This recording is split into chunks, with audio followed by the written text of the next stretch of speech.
চারিদিকে মেলা গ্যাঞ্জাম লাগিছে। প্রথম বিষয় নিয়ে আলাপ করি। রুমিন ফারহানা কছে কোন অভ্যুত্থান বা বিপ্লব 36 দিন বা 1 মাসে হয় না। হ্যাঁ, কেউ যদি মনে করেন অল্প কয়েকদিনের আন্দোলনে হাসিনাকে দেশছাড়া করেছেন, তবে তারা বোকার স্বর্গে বাস করছেন।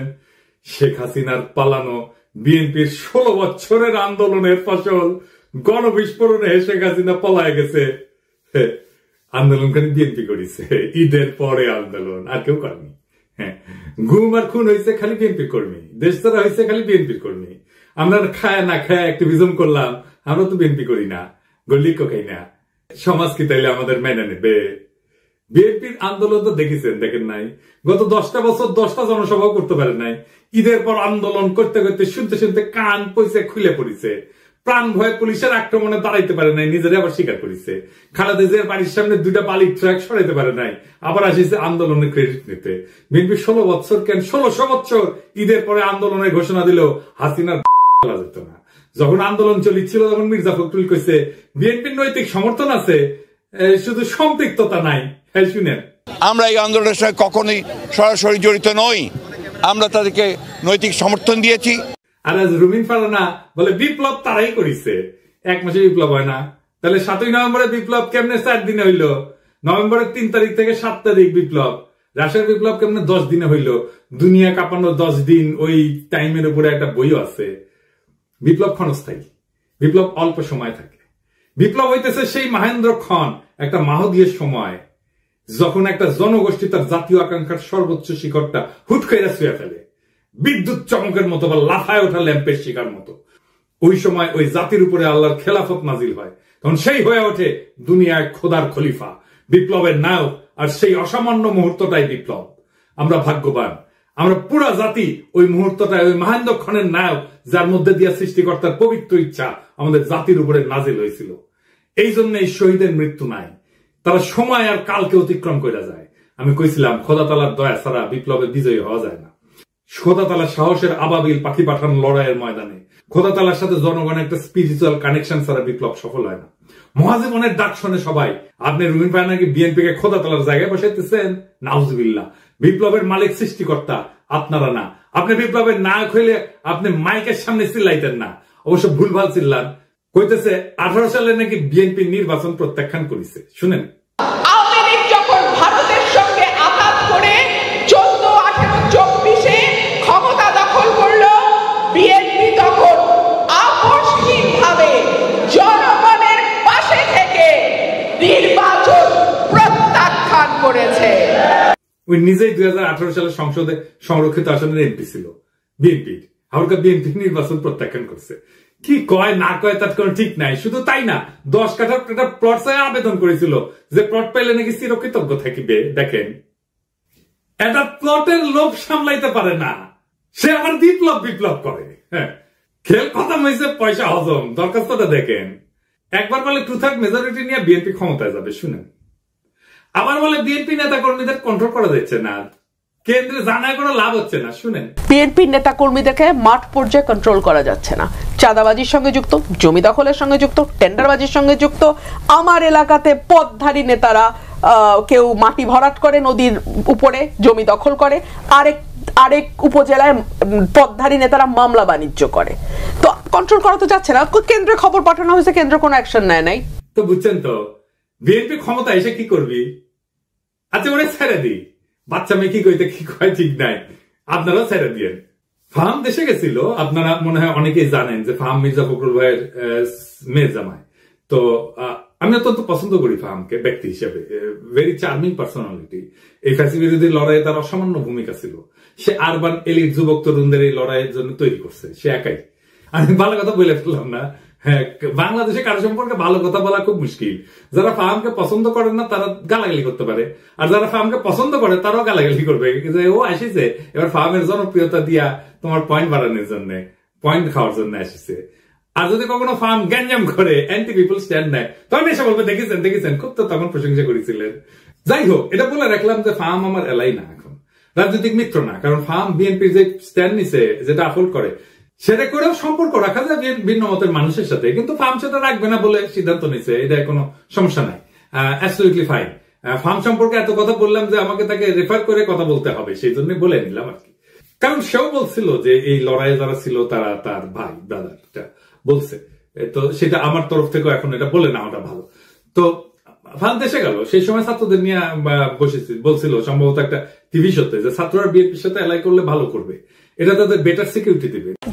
স্বার্থের দিক থেকে তারা যদি বিএনপির সাথে অ্যালাইন করে, আমার মনে হয় যে তাদের ভবিষ্যৎ অন্য অপশন থেকে বেটার। 2 দিন আগেও লিখলো ফার্ম যে আওয়ামী লীগের মিছিল হচ্ছে বড়, এইটা আমরা নাকি একে অন্যকে অপমানিত করছি তার ফল। হ্যাঁ, মাঝে মাঝে ফার্মের কথা শুনে হাসি। আচ্ছা ফার্ম, বিএনপি কি কাউকে সুরক্ষা দেওয়ার কথা বলা মানায়? আর বিএনপি কি কাউকে সুরক্ষা দিতে পারে?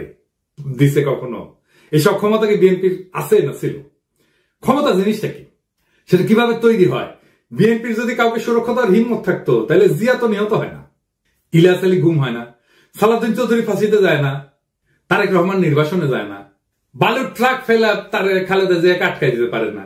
বিএনপি কি দেশকে আওয়ামী লীগের ফাঁসিদের হাত থেকে রক্ষা করতে পারছে? পারে নাই।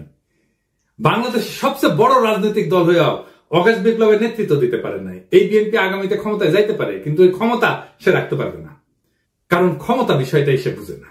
দেখেন, বিএনপির জন্ম হইতো না 1975-এর 15ই আগস্ট না ঘটলে। সেই আগস্ট বিপ্লবীদের রক্ষা করছে বিএনপি? করে নাই। মুজিব হত্যা মামলার বিচারে অভিযুক্ত সবাইকে জজ গোলাম রসুল ফায়ারিং স্কোয়াডে গুলি করে মারার মৃত্যুদণ্ডের রায় প্রদান করছিল। যদিও দেশে প্রচলিত সিআরপিসিতে মৃত্যুদণ্ড দণ্ডিতদের ফায়ারিং স্কোয়াডে গুলি করে মারার কোনো বিধানই নাই।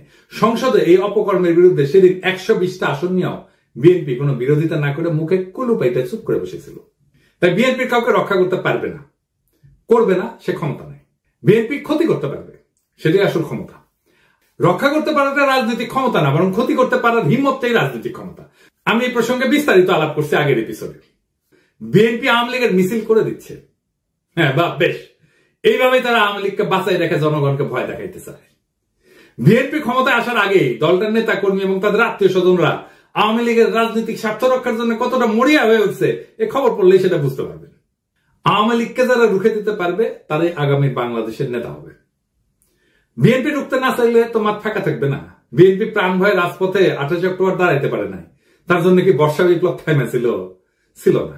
ফার্মের কন্ট্রাডিকশন গুলো নিয়ে আলাপ করি না, চাইলে করা যায়।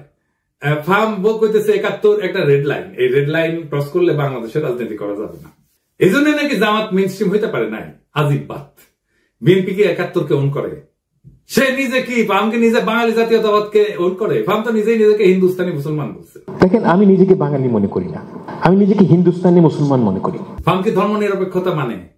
সে কি সমাজতন্ত্র মানে? সে নিজেই কমিউনিস্টকে দান্দিক বলে। সেই বাকশাল চায়, আবার ইউরোপিয়ান এনলাইটমেন্ট চায়। দান্দিক বোকাচোদা আর কি। তাইলে ফার্মের 71টা আসলে কি? ফার্মের ন্যারেটিভ কি 71-এর? আমি আসলে জানতে চাই। এবার আসেন বিএনপির 31 দফা নিয়ে আলাপ করি। আমি 31 দফার এক এক দফা নিয়ে সারা সারা ভাবে আলাপ করেছি, আপনারা দেখছেন। আলাপ একবারে যদি করতাম আগ্রহ ধরে রাখতে পারতেন না। তো বিএনপির কিছু কইতে ইচ্ছা করে না, এটা বেকুব ভর্তি দল, এরা নিজেদের দুর্বলতা কখনো বুঝতে পারে নাই। যেহেতু অ্যান্টি আওয়ামী লীগ সকলের কাজের সুফল পাইছিল, তাই তারা ভাবে নাই নিজের ইন্টেলেকচুয়াল অ্যাসেট গড়ে তুলতে হবে। এখন পরিচয় গাড্ডায় আওয়ামী আমলের কোন ন্যারেটিভ তৈরি করতে পারেন নাই, একটাও না। আপনি দেখাতে পারবেন না একটা ন্যারেটিভ তৈরি করছে, নিজেদেরকে রক্ষা করতে পারেননি ন্যারেটিভ তৈরি করে। আর এইটা যে তাদের দুর্বলতা, এটা কোনোদিন খতায় দেখে নাই। গাড়বেলি করে মাস্তানি হয়, রাজনীতি হয় না। রাজনীতি সিরিয়াস বিষয়, ক্ষমতা মাফিয়াদেরও থাকে। যাই হোক, আজকে 2টা দফা নিয়ে আলাপ করবো বিএনপির 31 দফা। তার আগে কয়ে নি, রাজনৈতিক দফার সংখ্যা কম হইতে হয়। আমি চ্যালেঞ্জ দিয়ে বলতে পারি, বিএনপি স্ট্যান্ডিং কমিটির প্রত্যেককে আলাদা কইরা 31 দফা লিখতে বলেন, পারবে না, একজনও লিখতে পারবে না 31টা দফা। আপনি বিএনপির কর্মী হন, নেতা হন, নিজে লেখেন, এটা এপিসোড বফ করে নিজে লেখেন, পারবেন না। আমি চ্যালেঞ্জ দিলাম, পারবেন না। আপনি নিজে যার রাজনীতি করাটাই কাজ, যে পারেন না নিজের দফাটা নিজে লিখতে, মনে রাখতে। পাবলিকের বাপের ধন কি সাপে খাইছে যে সে মনে রাখবে? তার ঠেকা পড়ছে। আসেন দেখি রাজনৈতিক কর্মসূচি অল্প দফায় কেন হইতে হয়, সেটা একটু আলাপ করি। 1 নম্বর কারণ সহজবোধ্যতা। অল্প দফা থাকলে জনগণ সহজে বুঝতে পারে কি দাবি করা হচ্ছে। বেশি দফা থাকলে মেসেজ জটিল হয়ে যায়, সেই জন্য সাধারণ মানুষের মনোযোগ হারানোর ঝুঁকি বাড়ে। 2 নম্বর, মোবিলাইজেশন সহজ হয়। কম দফা মানে একটা বা 2টা মূল দাবির পিছনে জনগণ জোরালো ভাবে ঐক্যবদ্ধ হইতে পারে, আন্দোলনের শক্তি বাড়ে। 3 নম্বর, কৌশলগত চাপ সৃষ্টি করা যায়। সরকার বা বিরোধী শক্তির উপর চাপ তৈরি করার জন্য স্পষ্ট এবং নির্দিষ্ট দাবি থাকা জরুরি। বেশি দাবি দিলে কোনো দাবি নিয়ে সুনির্দিষ্টভাবে চাপ তৈরি করা যায় না। গতি বজায় রাখা। কম দফার কর্মসূচি আন্দোলনের গতি এবং ফোকাস বজায় রাখে। লম্বা তালিকা মানে প্রত্যেকটা বিষয় আলাদা করে ব্যাখ্যা লাগবে, যা সময় ক্ষেপণ করে। 5 নাম্বার হইতেছে সংবাদ মাধ্যমে সহজে প্রচার। মিডিয়া ছোট স্পষ্ট বার্তা প্রচার করতে পছন্দ করে, অল্প দফায় আন্দোলন সহজে শিরোনাম হয়। আমি এটা বললাম আন্দোলন এই কারণে, কারণ তারা কিন্তু 31 দফা আন্দোলনের সময় করছে, বিপ্লবের পরে করে নাই, সেজন্য আন্দোলনের কথা বললাম। আমাদের সফল আন্দোলনগুলো দেখেন, রাষ্ট্রভাষা বাংলা চাই, 6 দফা। এরশাদ বিরোধী আন্দোলনের 1 দফা, 1 দফা 1 দাবি, এরশাদ তুই কবে যাবি। হাসিনা খাদা আন্দোলনের 1 দফা। এমনকি বিএনপি যে 4 দলীয় জোটের 5 দফা ছিল 2001 সালের নির্বাচনে, দুর্নীতিমুক্ত প্রশাসন, সুশাসন, আইন শৃঙ্খলা উন্নয়ন, এই সমস্ত। তারপরে দফা বাড়তে থাকে। 2018 সালে বিএনপির ঐক্যফ্রন্টের দফা হয় 7 দফা আর 11টা লক্ষ্য। এই হইতেছে বাম ইনফ্লুয়েন্স, দাবি ঢুকাইতে দিতে হবে টাইসা। মানুষ পড়লো কিনা শুনলো কিনা ভাবাভাবি নেই। আসেন 31 দফার 2 নম্বর দফা নিয়ে দেখি। তারা কইতেছে বাংলাদেশে গণতন্ত্র, ভোটাধিকার পুনঃপ্রতিষ্ঠা এবং স্বচ্ছ গণতান্ত্রিক প্রক্রিয়াকে স্থায়ী, সাংবিধানিক এবং প্রাতিষ্ঠানিক রূপ দেওয়ার লক্ষ্যে একটা নির্বাচনকালীন দল নিরপেক্ষ তত্ত্বাবধায়ক সরকার ব্যবস্থা প্রবর্তন করা হবে। ভালো কথা, কিন্তু প্রশ্ন হইতেছে তত্ত্বাবধায়ক সরকার তো বিএনপি প্রবর্তন করেছিল, তাই না? আইন কইরা 96 সালে তো টিকলো না কেন? আবার আইন করবে, টিকবে না। মানে আমরা চক্রাকারে একই সমস্যার আবর্তে ঘুরপাক খাবো নাকি বারে বারে? আবার যে বাতিল হবে না তার নিশ্চয়তা কি? জনগণ চায় একটা নিরপেক্ষ নির্বাচন, অবাধ স্বচ্ছ নির্বাচন, নেতা নির্বাচনের স্বাধীনতা। এটা কিভাবে নিশ্চিত হবে? বিএনপি তো বিচারপতির বয়স বাড়ায় নিজেদের পছন্দ মতো লোককে তত্ত্বাবধায়ক সরকার প্রধান বানাতে চেয়েছিল 2006 সালে, জানেন তো? 2007 সালের জানুয়ারিতে যে সাধারণ নির্বাচন পরিচালনা হবে সেটার জন্য তত্ত্বাবধায়ক সরকার গঠিত হওয়ার কথা ছিল। তার প্রধান উপদেষ্টা হিসেবে বিচারপতি KM হাসানকে নিয়োগ করা হয়। উনি একসময় বিএনপির কেন্দ্রীয় নেতৃত্বে ছিলেন। তৎকালীন আওয়ামী লীগের মতে KM হাসান যাতে তত্ত্বাবধায়ক সরকারের প্রধান উপদেষ্টা হইতে পারে সেই জন্য বিএনপি সংবিধান সংশোধন করে বিচারপতির অবসর গ্রহণের বয়সসীমা বাড়াই দিছিল। গ্যাঞ্জাম বাঁধে এই নিয়ে, আবার গ্যাঞ্জাম বাঁধবে। এই দফা দিয়ে কি অবাধ সুষ্ঠু নির্বাচন করা যাবে? যাবে না। নিশ্চিত করা যাবে? যাবে না। এমনকি এই সিস্টেম টিকবে না, আগেও টেকে নাই। তাইলে এই দফা কি চিন্তা ভাবনা কইরা বানাইছে? আচ্ছা, 4 নম্বর দাবিতে কি বলিছে? পরপর 2 টার্মের অতিরিক্ত কেউ প্রধানমন্ত্রীর দায়িত্ব পালন করতে পারবে না। ভালো কথা, খুবই ভালো কথা। কি মনে হয় এটা কইরা? পরপর 2 টার্মের বেশি কেউ প্রাইম মিনিস্টার দায়িত্ব পালন করতে পারবে না। এটা বিএনপি অনেকবার বলছে, কিন্তু আমরা যাতে আমেরিকায় দেখি এইটাই সংবিধান সংস্কার কমিটি প্রস্তাব করছে। এখন বিএনপি কইতেছে প্রধানমন্ত্রী পদে দাঁড়ান 2 মেয়াদের বেশি কেউ থাকতে না পারলেও একবার বিরতি দিয়া আবার প্রধানমন্ত্রী হইতে চাইলে সেই সুযোগ থাকতে হবে। মানে পরপর 2 টার্ম থাকবে, তারপরে 1 বছর অন্য কেউ হবে, তারপরে আবার কেউ 2 টার্ম এসে থাকবে। মানে বুঝছেন তো, পরপর 2 টার্ম থাকার পরে 1 টার্ম প্রেসিডেন্ট হবে, তারপর আবার 2 টার্ম প্রাইম মিনিস্টার হবে, তারপরে 1 টার্ম প্রেসিডেন্ট হবে। মানে চালাকি শুরু হয়ে গেছে, ভাবছে কেউ বুঝতে পারবে না। যেই মাত্র ক্ষমতায় আসা দেখতে পারতেছে তখনই চোখ উল্টাই দিচ্ছে বিএনপি। যখন ক্ষমতা থেকে দূরে তখন কত ভালো ভালো কথা দেখিস, কি সুন্দর চাঁদ দিছে, এখন আর চিনে না। আসেন, কেন পরপর 2 বার রাষ্ট্রের প্রধান নির্বাহী হওয়া ঠিক না? এর পিছনে দার্শনিক ভিত্তিটা কি? পরপর 2 টার্ম রাষ্ট্রের নির্বাহী থাকা ঠিক না কেন? এর মূল উদ্দেশ্য হইতেছে 1 নম্বর ক্ষমতার অপব্যবহার রোধ করা। দীর্ঘ সময় ধরে একই ব্যক্তি ক্ষমতায় থাকলে স্বৈরতান্ত্রিক প্রবণতা তৈরি হয়, নিজের ক্ষমতা পাকাপোক্ত করতে শুরু করে, জনগণের বদলে নিজের দল বা নিজের শক্তিকে রক্ষা করে। একই জিনিস ঘটছে হাসিনার ক্ষেত্রে। 2 নাম্বার, নতুন নেতৃত্বের সুযোগ সৃষ্টি হয় না। নিয়মিত নেতৃত্বে পরিবর্তন মানে নতুন চিন্তা, নতুন দৃষ্টিভঙ্গির আগমন। 3 নাম্বার, রাষ্ট্রীয় প্রতিষ্ঠানের স্বাধীনতা রক্ষা। একজন দীর্ঘদিন ক্ষমতায় থাকলে বিচার বিভাগ, নির্বাচন কমিশন, পুলিশ ইত্যাদি তার হাতে জিম্মি হয়ে যেতে পারে, যেটা হাসিনার আমলে হয়েছিল। 4 নাম্বার, গণতন্ত্রের প্রাণবন্ততা বজায় রাখা। জনগণ যাতে মনে করে রাষ্ট্র তাদের, কোন ব্যক্তির না, এই অনুভূতি বজায় রাখা দরকার। এবং দীর্ঘকালীন শাসনের বিদ্রোহ কিন্তু অবশ্যম্ভাবী হয়ে ওঠে, কারণ ক্ষমতা কেন্দ্রীভূত হয়ে পড়ে। যখন এক ব্যক্তি বা গোষ্ঠী দীর্ঘদিন রাষ্ট্রের নেতৃত্ব থাকে তখন তারা সমস্ত শক্তি নিজেদের হাতে কক্ষিগত করে। আইনের শাসন দুর্বল হয়, বিচার ব্যবস্থা পক্ষপাতদুষ্ট হয়, সেনাবাহিনী প্রশাসন ব্যক্তি বিশেষের গোলাম হইয়া পড়ে, জনগণের স্বাভাবিক চাহিদা, ন্যায় বিচার, সমান অধিকার, জীবনের নিরাপত্তা এই সমস্ত পদদলিত হয়। একই জিনিস আমরা দেখছি হাসিনার আমলে।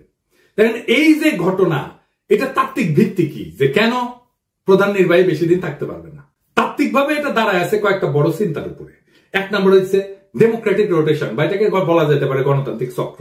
জন লক, মন্তেস্কু এই দার্শনিকরা বলছিলেন ক্ষমতা স্বাভাবিকভাবে দুর্নীতির দিকে ধাবিত হয়, তাই নিয়মিত ক্ষমতার হাত বদল জরুরি।